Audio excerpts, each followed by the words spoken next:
an 8 out of 10. Now for our special that I'm sure everyone of our, I don't know, how many views do we have now? 60. 60 viewers. Thank you for all those right, viewers absolutely. for watching. The comments, the thumbs up. Big shout out to Matthias. Thank you very much for commenting and stuff on our videos. We appreciate it. And Thank you. anybody that subscribed, thank you very much. Like we stated before, if there's something that we missed on any of our videos or something, or a topic that you would like to bring up, please do a like, a subscribe, and comment on the video and let us know. We'll go ahead and bring it up, and possibly if it's a good enough question, we'll make a segment to where we go back to a game and kind of bring something up, and we'll do a shout out for you. So please interact. It'd be great to talk to people about these games. Yes, it will. Safe mode with networking prompt. That is our indie game section of the video podcast. How excited are you for the one coming up? Because I know you were the one that recommended this to me. What was it, on Wednesday? Was it Wednesday? Yeah. Wednesday or Thursday, something like that. Okay. So, first of all, how'd you find this game? You know what? I was actually kind of in the mood for some horror games, and I ran across this. And it was, luckily enough, it was an indie game, so I knew that was, something that we were looking for. And I'm excited to see how this looks, because from the gameplay trailer, it looks badass. Okay.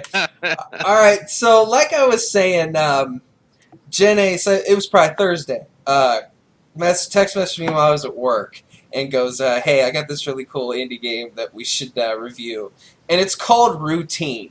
Last year, I looked it up on the internet. September last year, this game's trailer hit the internet on YouTube, and nothing was stated about the game at all until, what was it, 3-4 weeks ago? They finally had an update for the game.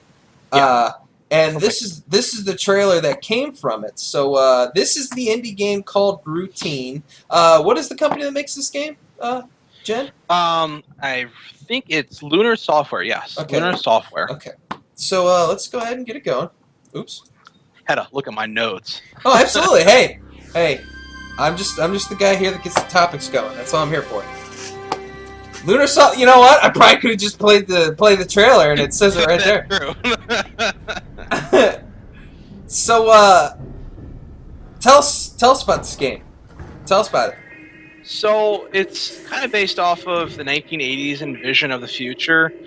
You're actually on a moon research base, and you're there to find weapon to the station's crew. Now, worth noting here that this is a horror survival game. Now, it's also worth noting that it's permadeath. That literally you will die and you will have to start over from the beginning. Okay, see, I didn't know that. Okay, so if you die, you're dead. Yeah. Oh my god. Okay, go on. All right. So it's also procedural generated. So not only is all the terrain and details generated, but also item placements. It's random. So every time that you go through and you play it, it's going to be new. There is no memorization. There is no, learning the ins and outs, because it's all different. And so, hold on, let me make a comment here. Remember what you were saying. Yeah. He's accessing a video panel and using his mouse to click things on that panel while it's on the wall. I've never seen anything done like that. Neither have I, and that's really awesome that they're wanting to get that level of detail and show just where you're at and what you're doing. You don't just click on the screen and you go to the screen and then you use your mouse or your keyboard to scroll up and down and hit buttons, but you actually use your mouse and your head still moves while you're pressing things on the screen. Mm-hmm. That's really cool. Yep. Okay. It's like you're physically there in that environment. Obviously, just zoomed in to read it over an email. Those are some really small folders. Those are. Those are very small folders. Oh, okay. So he's downloading something. What kind of soda do you think they have in the soda machines in that time period? You know what? It's 1980s, so maybe some real cocaine in those Coke bottles. I mean, who knows? Did you say the 1980s? It's based off the 1980s envision of the future. Yeah. Oh, okay. All right. Well, you know what? What the? Well, whatever you just thought, that's why the character's running. Oh my god! Okay, so that's creepy as shit. Whoa. So Look at those wait, so eyes. you're running away from androids? Don't know. You're there to find out why the crew's missing. Okay, I just threw my hands up. All right. I mean, is it an alien? Is it, an android invasion? Who knows? Get the game. Find out for us. Right, we're just looking at the game. That's it. Yep. Okay. This reminds me of the sewers in Resident Evil 2, and I think that alligator's gonna pop out and bite my head off.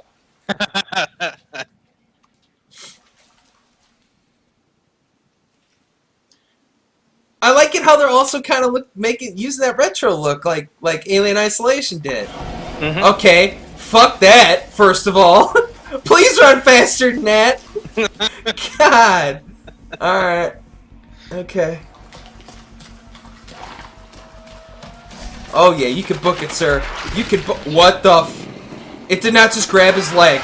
Oh shh! I just got goosebumps. I don't even think I'm gonna sleep tonight. I'm not gonna lie. And by the way, I want to make a point. Oh. Oculus VR. Oh my. That's awesome. God. So this is Oculus. This is Oculus confirmed. It is. It is Oculus confirmed. And you know what? This game deserves to have that Oculus on there because, I mean, yet again, we're talking about immersion in the last video cast, especially with No Man's Sky. And this game is one of those games where you're going to literally not want to play this in the dark, all right? But you're definitely going to want to play it with the Oculus VR just because. I'm going to want it. Yeah, awesome. I'm going to want to buy Oculus.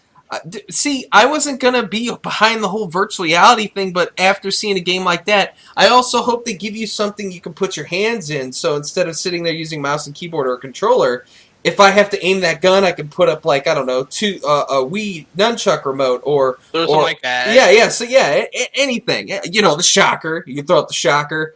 You know, women like that from what I hear, and you can just aim the shocker at the guy coming down the hallway, right? You know what? They've actually got a glove where you can actually program it. They've actually got touch points.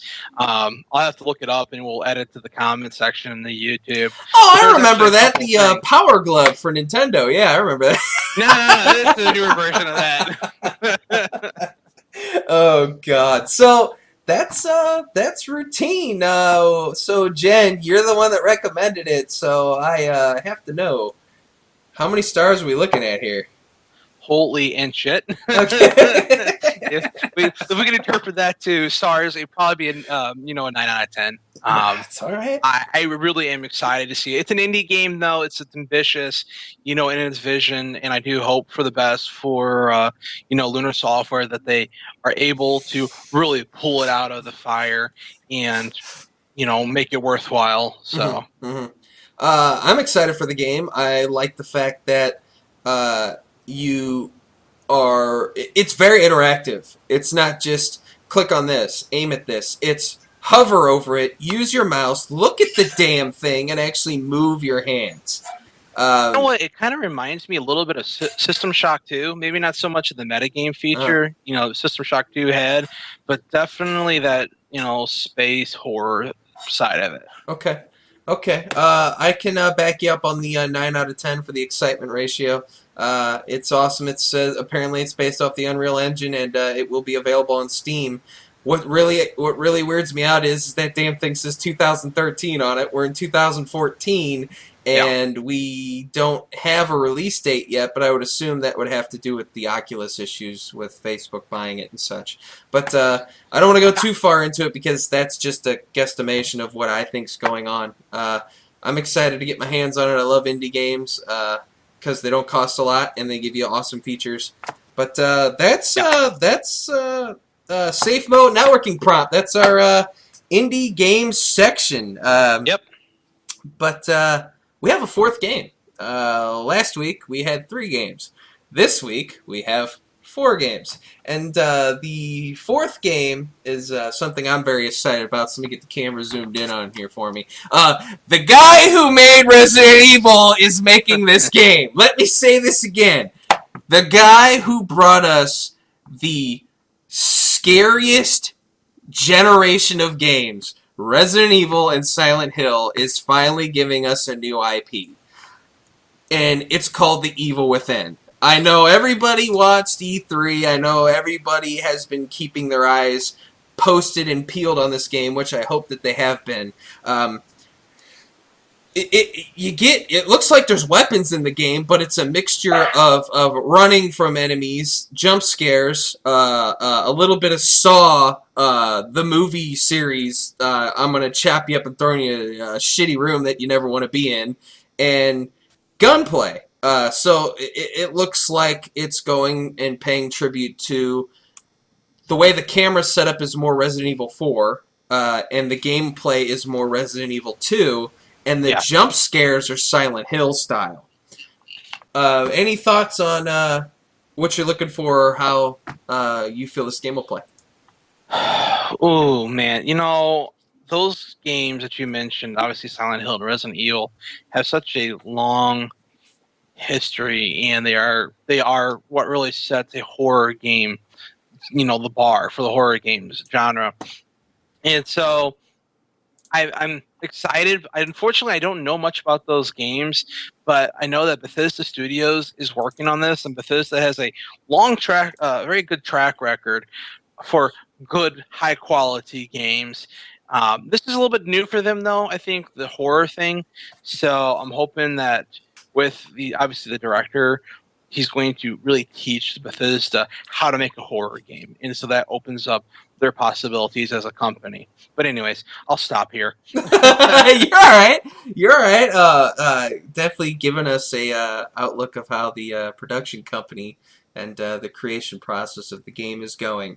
Anytime I played a Silent Hill, I always had another friend with me in the room, and this is going to be one of those games where people are going to want to watch. When I played Resident Evil 4 on GameCube when it came out, it was my buddy's birthday, and he wanted me to bring over my GameCube so we could play Smash Brothers. Yeah. When everybody went in to get cake and pie and ice cream, I decided to start playing Resident Evil 4 because it came out the day before. So I was playing it. There was like 26 or 27 people there, and everybody came into the room. We turned the lights off. Everybody was eating cake, pie, and ice cream.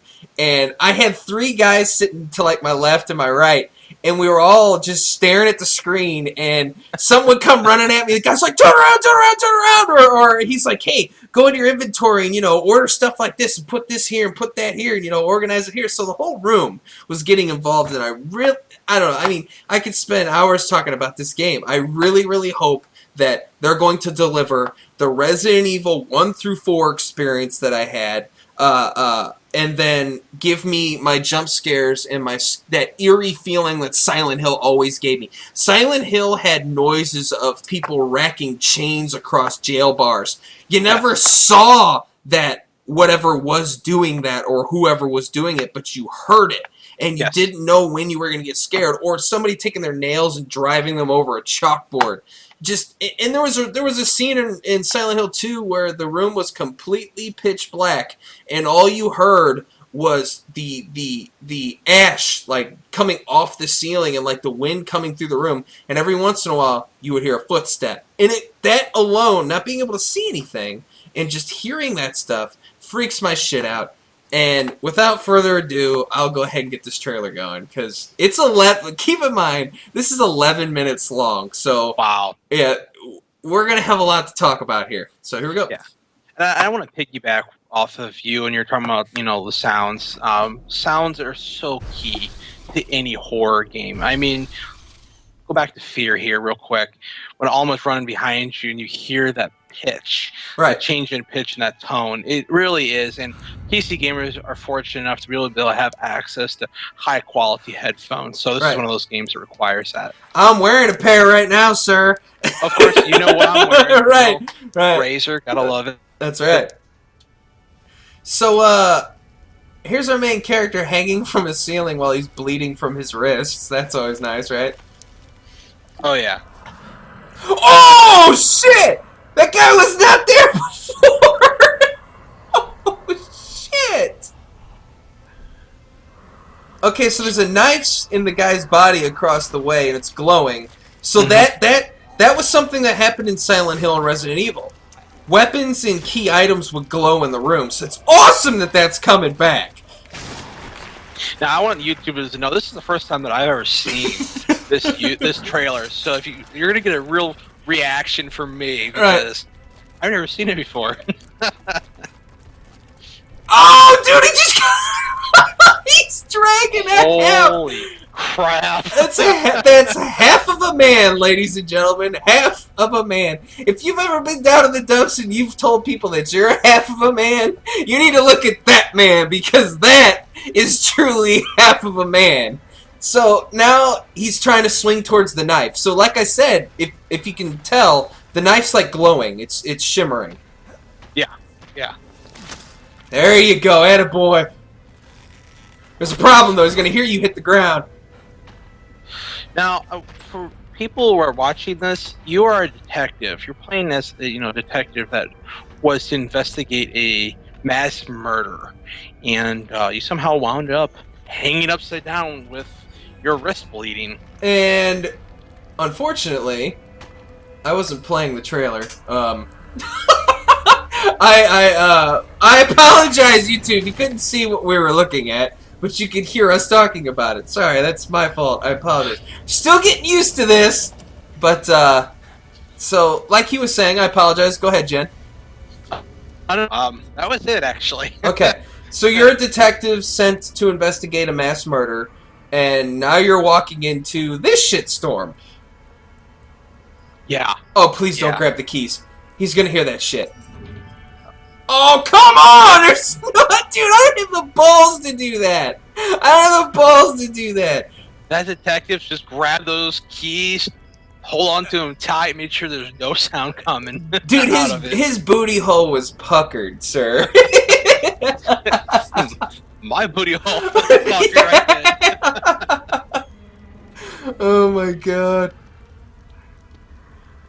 So I love that camera angle. Actually, Resident Evil 4. Rewind on that. Yeah, Resident Evil 4 style. I love it. Yeah, sure. Yeah, I mean, it's just the fact that he opens the door, you don't see anything because that corner is blocking the camera angle. And I guess that's the director saying, this is how you make a jump scare. That's right. But he's setting up an expectation and then saying, no, I'm going to wait until it's a perfect opportunity. And because it's like, when you're looking through and you're expecting these horror games, you expect every corner is going to be a jump scare. And the good ones are ones that do not scare you at every opportunity. That's right. They let the suspense build, and this is it. I mean, that... So he's above the room where that guy's getting chopped up. Oh, shit! He bumped into that alarm and set it off. Dude, run! Run, dude! Get the fuck out of there, man! I'm not even playing this right now. I'm watching it. Oh my god, dude! That man is leather facing him right now. That is not. Oh shit!